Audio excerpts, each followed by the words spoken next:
There's a moment, a silent split-second decision you make when someone calls you out. They accuse you, question your worth, your character, your intentions. They throw a verbal grenade at your feet and watch, waiting for you to flinch. In that moment, the average person does exactly what they've been trained to do their entire lives. They flinch. They get a panicked, defensive look in their eyes. They hear the accusation, and 1,000 explanations rush to their lips, a desperate attempt to prove their innocence. "I didn't mean it that way," they stammer. "That's not what I was trying to say. You misunderstood me. I swear I'm not like that." It sounds noble. It sounds reasonable. It sounds fair. But in the brutal, unforgiving world of social dynamics, it's the precise moment you lose everything. It's the moment you surrender. Because the second you defend yourself, you admit you're weak enough to need to. You admit that their accusation has power over you. And in the high-stakes game of perception, if they see you flinch, they don't see a victim. They don't see a misunderstood hero. They see blood. They see an opening. This is the brutal, cold law Machiavelli understood before anyone else. The person who defends himself lowers himself to the level of his accuser. The person who doesn't forces the world to defend him instead. Let's get one thing straight. Defending yourself rarely, if ever, convinces anyone. What it does is shift the power away from you.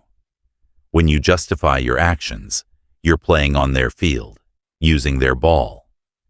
You're accepting their framing of the situation. You're subconsciously saying, "You have the authority to question me. Your opinion matters so much that I must respond." And once they have that, they own the narrative. Even if you are 100% in the right, you still look guilty, because only the weak rush to explain. The strong. They let the accusation float untouched. They let the silence burn. They know the real move isn't to justify, but to turn the accusation into a mirror. To make their opponent doubt themselves. To make them look emotional, obsessed, bitter, unstable. Machiavelli knew that whoever controls the frame controls the outcome. Most people defend themselves because they want to be understood. They believe that if they just explain enough, clarify enough, and repeat themselves enough, they will be vindicated. But that belief comes from a place of emotional weakness, not strategic thinking. You don't want clarity. You want control. Clarity is for the therapy room. Control is for the battlefield of life. And power doesn't come from being understood. It comes from being respected, feared, and untouchable. So when someone calls you arrogant, cold, or selfish, and you immediately say, "No, you don't understand," you have already lost. You are now reacting. You have put the ball in their court, and you've given up the most Machiavellian thing you have. Mystery. Let's be honest. The average person's first reaction to an accusation is a nervous, almost frantic need to explain themselves. You feel this tight knot in your chest, a sense of injustice burning in your stomach. It's a gut reaction, a primal need to set the record straight. Someone says, "You're selfish," and you immediately launch into a monologue about all the nice things you've done, all the sacrifices you've made, all the reasons you're not that person. You do this because you've been trained your entire life to believe that explaining yourself is the right, noble, and fair thing to do. You believe that if you just present enough evidence, the other person will see the truth, that they will validate you and tell you, "You're right. I was wrong about you." It's a desperate plea for understanding, a fragile hope for vindication. But what if that hope is the very thing that's been holding you back? What if the need for validation is a weakness, not a strength? In that split-second decision to defend yourself, You do something profound without even realizing it. You cede your power. You hand the other person a metaphorical leash and let them pull. Think about it.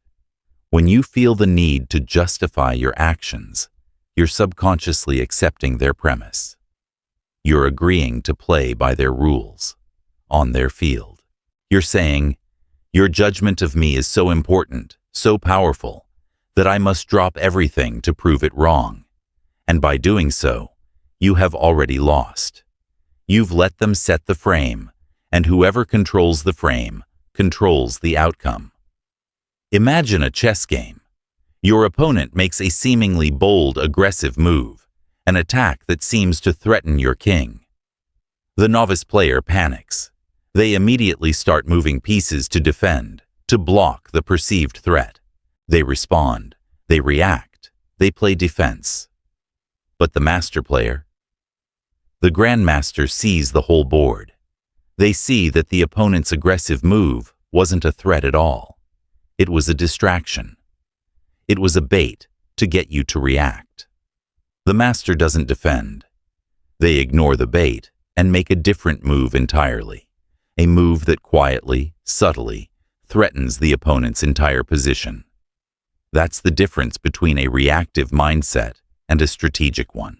You see, the person who rushes to defend their character is like that novice chess player. They are so consumed by the immediate threat, the fear of being misunderstood, the terror of being seen as bad, that they forget the bigger game they're playing. They forget that perception is everything, and that in the theater of social power, the one who looks like they need to explain themselves is always seen as the one with something to hide. They are the one who looks weak, desperate, and uncertain. The one who remains silent and composed, on the other hand, is the one who forces the world to wonder. They are the ones who look like they have nothing to prove, nothing to hide.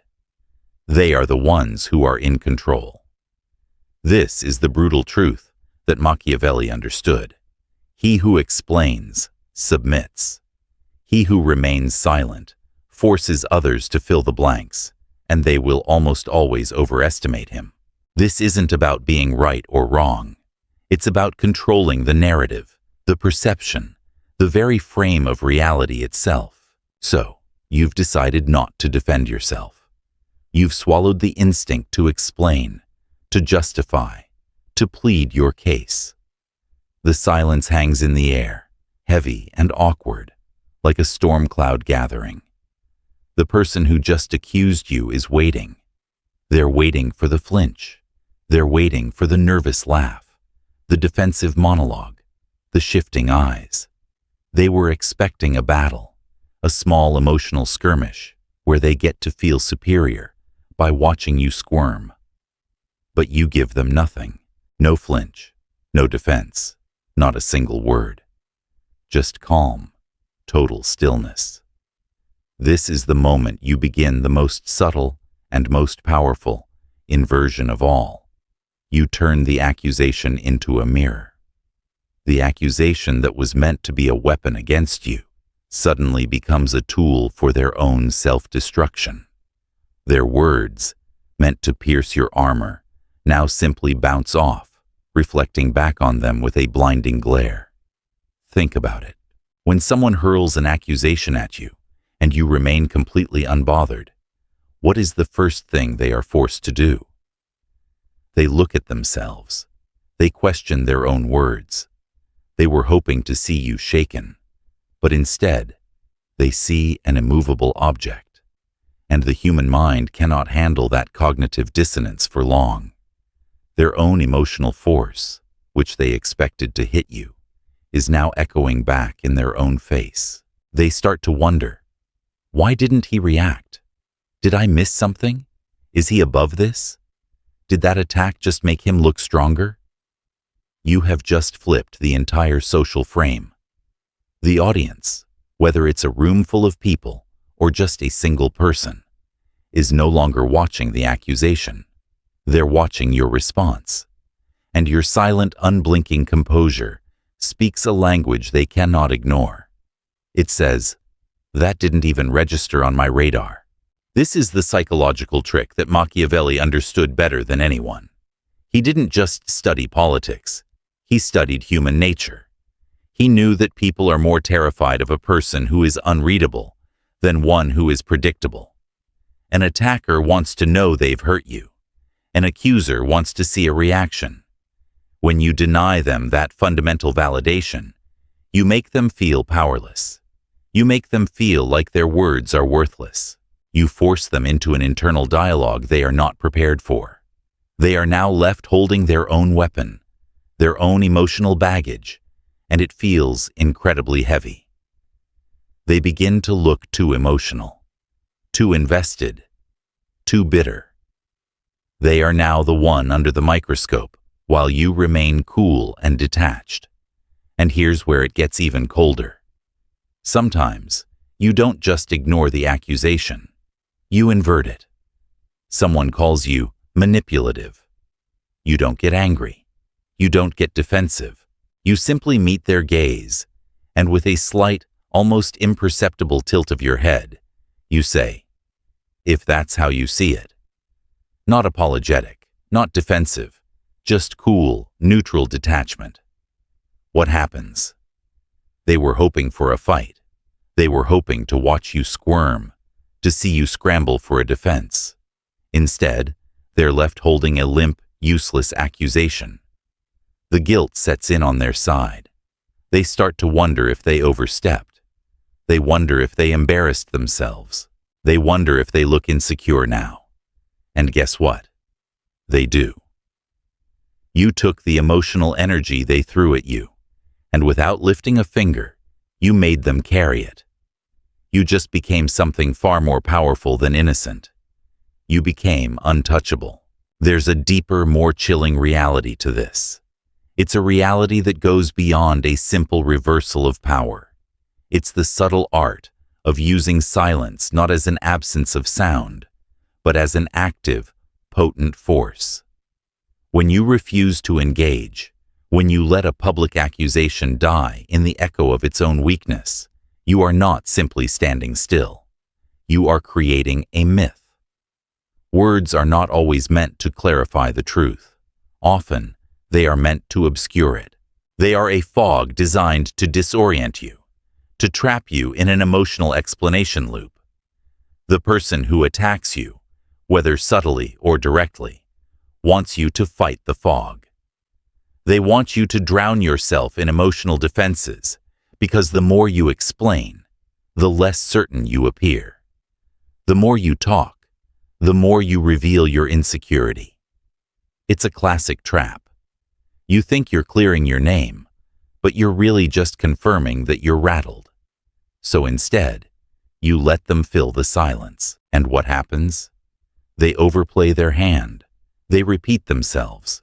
They start looking desperate, emotional, and unstable. They begin to fidget, to glance around for validation. They are swinging at smoke, and the crowd, whether it's a room of colleagues or a group of friends, isn't just listening to what's being said. They're watching who is calm and who is rattled. That is the essence of social power. It doesn't come from being right. It comes from being unshakable. Think about the most powerful people you've ever encountered. Not the loudest ones. Not the most liked ones. The ones who held silence like a weapon. The ones who made you second-guess yourself just by their stillness. The ones who, when attacked, never flinched. Machiavelli would tell you this: he who explains submits. He who remains silent forces others to fill in the blanks, and they will almost always overestimate him. The mind cannot stand a vacuum. When you leave a space for interpretation, people don't fill it with weakness. They fill it with strength. They assume you must be dangerous. You must know something they don't. You must be so secure in who you are that you don't even need to blink when challenged. This is not a one-time trick. It's a practice, a discipline you build stone by stone. You train yourself to find comfort in the discomfort of others.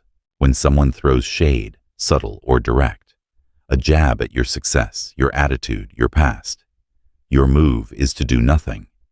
No defense, no retaliation, no smug smirk.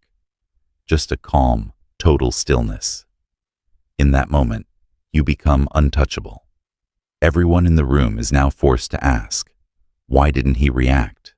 Does he know something we don't? Is he above this? The accusation becomes irrelevant. Your response becomes the new focus. This is the power of a quiet, unbothered presence. It's the ultimate power play. You are not a pawn, forced to move in response to a threat.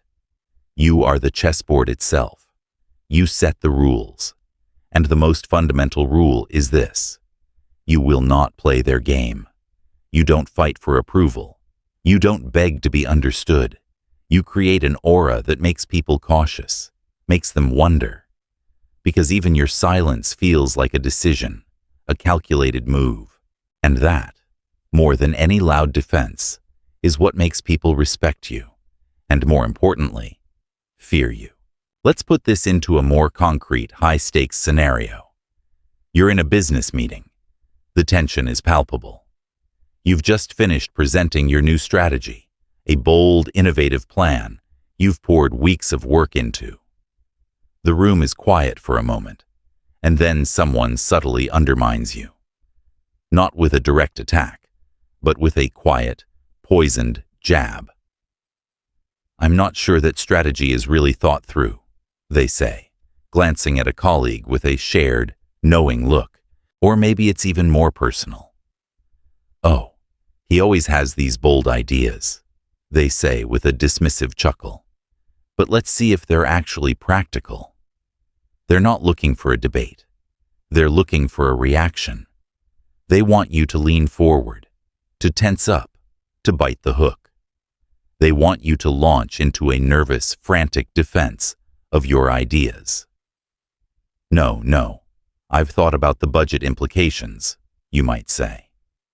"I've considered the risks. Let me show you the data." This is what most people do. They get nervous. They start to sweat.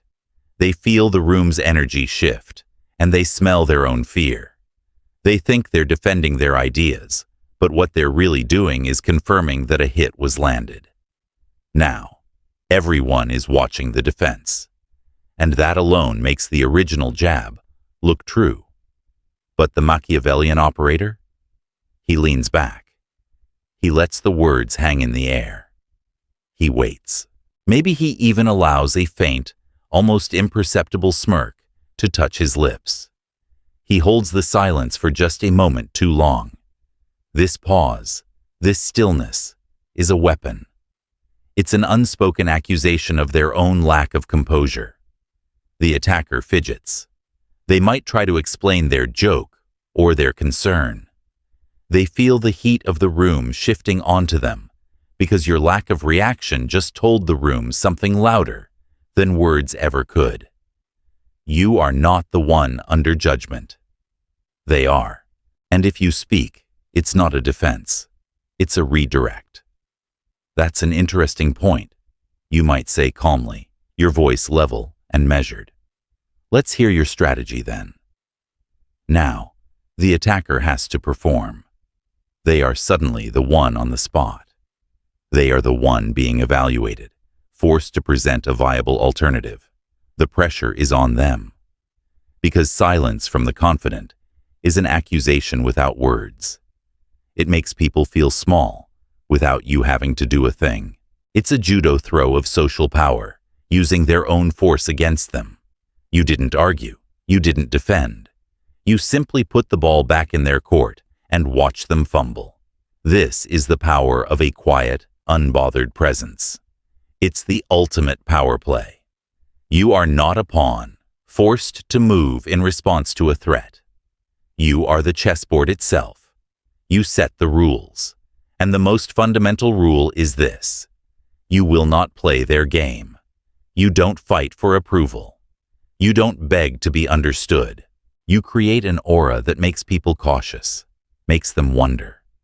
because even your silence feels like a decision, a calculated move. And that, more than any loud defense, is what makes people respect you, and more importantly, fear you. In romantic or personal relationships, this dynamic is even more dangerous, more emotionally charged. The stakes are higher, and the temptation to defend yourself is nearly irresistible because your heart is on the line. Imagine your partner, after a long day, says something that cuts deep. "You don't care about me anymore." The average person will panic. They'll feel a jolt of anxiety, a pang of fear that this person they love might be right. They'll launch into a desperate, hurried defense. "Of course I care about you. I worked late for us. I bought you that thing you wanted. I've been so busy, but it's all for us." And in doing so, they validate the emotional frame of the accusation. They step directly into the trap. They're playing on a field of raw emotion, and emotions are messy, illogical, and impossible to win. They believe that by explaining themselves, they will soothe their partner and clear their own name. But what they're really doing is proving that the accusation has power over them. They're proving they can be rattled. The Machiavellian approach is different. It's colder, but ultimately it's more grounded. You don't dismiss them. You don't argue. You let the weight of the accusation hang in the air. You watch them feel their own drama echo in the space between you. You let the silence sit, heavy and uncomfortable, forcing them to confront their own emotional state. Then, with a calm, grounded presence, you respond. Not with a monologue, not with an explanation, but with a short, precise phrase. "That's not how I see it." No justification, no reassurance, no plea for understanding. Now they feel uncertain. They question their own tone. They wonder if they were too reactive, too dramatic. Because in that moment, you held power over what matters most in a relationship, the emotional tempo. And whoever controls the tempo controls the frame. You didn't give them a fight. You gave them a mirror, and they are the ones left looking unhinged. There's a deeper tactic, and it's even more ruthless. It's the ultimate act of defiance. Disappear. Someone insults you, or a friend makes a public jab at you. A passive-aggressive comment meant to bait a reaction. Don't reply. Don't respond. Don't even acknowledge the message. But here's the key. Don't block them either. Let your absence sit like a mirror. Let them sit in the silence of being utterly ignored. This breaks people in a way nothing else can. They realize you didn't even deem them worthy of a response. They start spinning internal narratives, and most of the time, it destroys their composure. Why? Because the average person survives on emotional validation. Even in conflict, they want a reaction. When you take that away, they wither. They spiral. They post more. They talk to others. They try to bait a reply, to get a reaction, any reaction. And with every new attempt, they look weaker, more obsessed, more unhinged, all while you remain perfectly still, an unreadable enigma. That's when you win.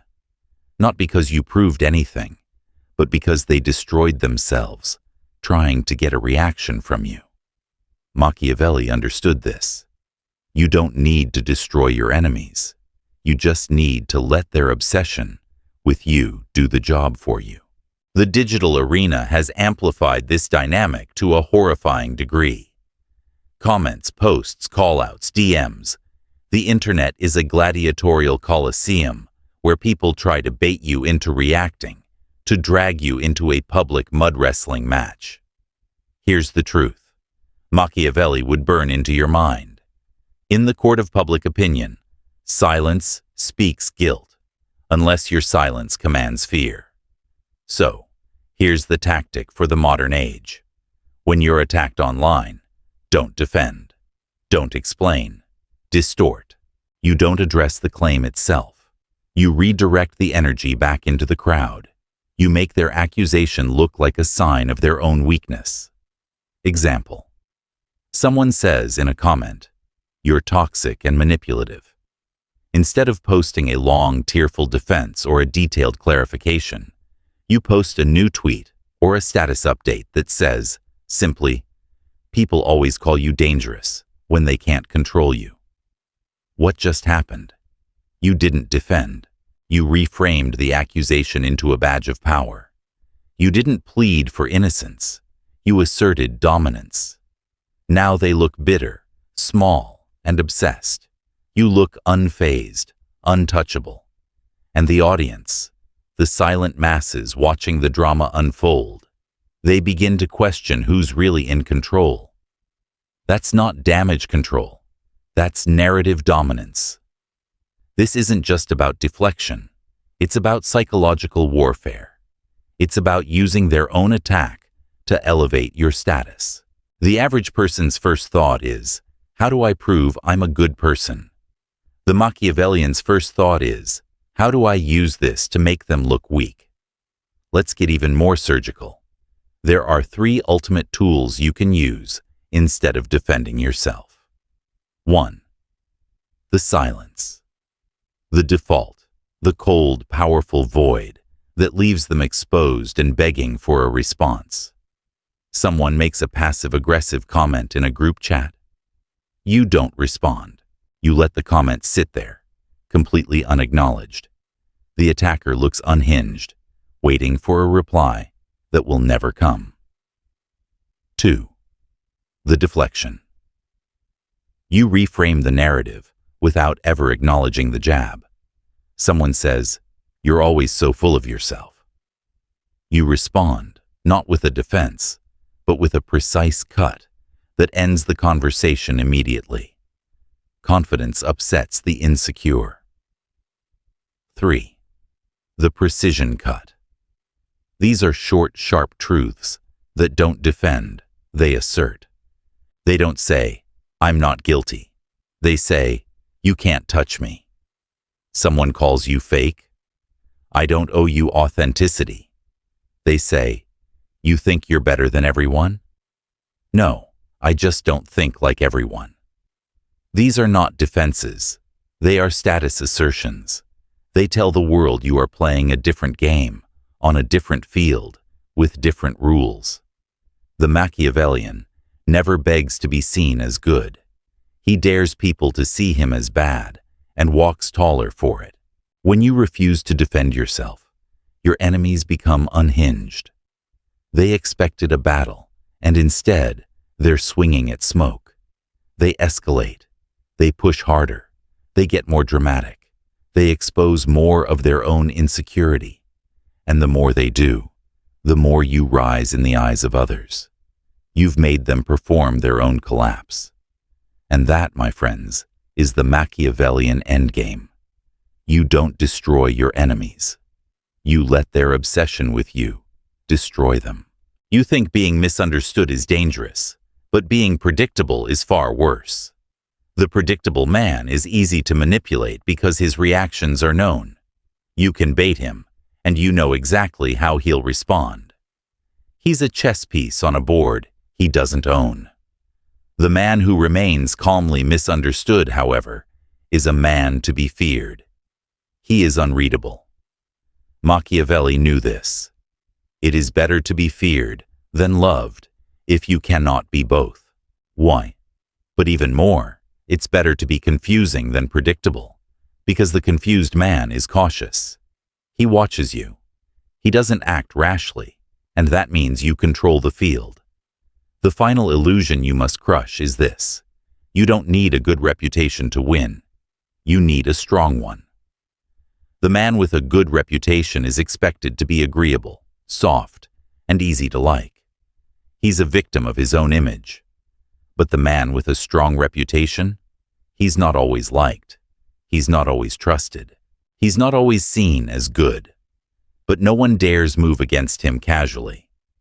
That's what happens when you never defend yourself. Your reputation becomes not about what people believe, but what they fear you'll do next. That's how you flip the power. You stop fighting for approval, and instead, you create an aura that makes people cautious. Because even your silence feels like a decision, and every move you don't make becomes a move in their mind. The final evolution of this mindset is not just silence. It is aura. A presence so composed, so secure, so far above the petty noise that accusations simply evaporate before they land. This doesn't come from being emotionless. It comes from being unbothered by design. Once you've trained yourself not to defend, not to explain, not to seek validation, you cross a line where your very existence becomes the defense. And that's when power becomes effortless. Think about the few people in life who never explain themselves. They don't post long rants. They don't correct the record. They don't argue with critics. And yet, people respect them more. Why? Because silence in the face of accusation creates myth. It invites interpretation. And the human mind, when left without an explanation, fills the void with strength. People assume you must be dangerous, that you must be so secure in who you are, that you don't even blink when challenged. Here's the paradox. The more you explain yourself, the more alone you look. No one feels the need to step in and defend you when you're already arguing on your own behalf. But if you stand silent, unfazed, people start to feel the urge to defend you themselves. That was uncalled for, they'll say. He didn't deserve that. Why are you coming after him? He didn't even respond, and you're still pushing. Suddenly, they become your shield. And what's better than defending yourself? Letting others do it for you without even asking. That's Machiavellian leverage.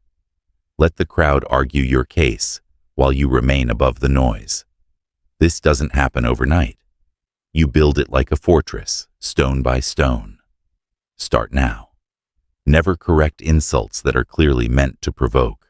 Respond to indirect shots with calm confusion, not offense. Is that how you see it? Said with total serenity, it dismantles the emotional energy behind their attack. Use short, closing phrases instead of defenses. Noted. Okay. Time will tell. Each one closes the door. Study how you hold your face, your body, your gaze. The Machiavellian never twitches, flinches, or tenses. Stillness is his armor. The most dangerous man is not the one who attacks first. It is the one who never needs to. You will reach a point where the attacks stop. Not because you fought them, but because people know they'll lose before they even start. Your presence says, I don't play defense. I let others destroy themselves trying to reach me. When you no longer defend yourself, people stop seeing you as someone who needs to be put on trial. You're not on their level. You've moved beyond the court of public approval. You don't live in defense. You live in definition. You define your image. You define your tone. You define your silence. And people feel that. They feel the certainty behind your eyes, the calmness in your posture, the danger in your quiet. You're not resisting anymore. You're commanding. And that's when the room shifts. The crowd speaks less. Your enemies grow quieter. Your name carries weight, not because you fought for it, but because you never explained it. In the end, this isn't a lesson in manipulation, but a masterclass in self-possession. The world teaches you to react, to explain, to justify, to defend. It teaches you that your worth is tied to the approval of others. Machiavelli, however, offers a colder, truer wisdom. That power isn't granted, it's taken. And it is taken in the silent, unblinking moments when you refuse to play the game of defense. By letting go of the need for validation, you become unpredictable, unassailable, and ultimately, untouchable. You stop being a person who can be defined by others' judgments and start being the person who defines the space around you. The paradox is that by not defending your reputation, you build a reputation so strong that no one would dare to question it. You become an enigma. You become a force. You become your own fortress, and the only judgment that matters is your own. If this philosophy resonates with you, if you are tired of living a life in reaction and are ready to live a life of intention and command, then you are ready to learn more. If you are ready to master your mindset and take back control of your life, subscribe to the Stoic philosophy for more lessons on building mental fortitude and finding inner peace.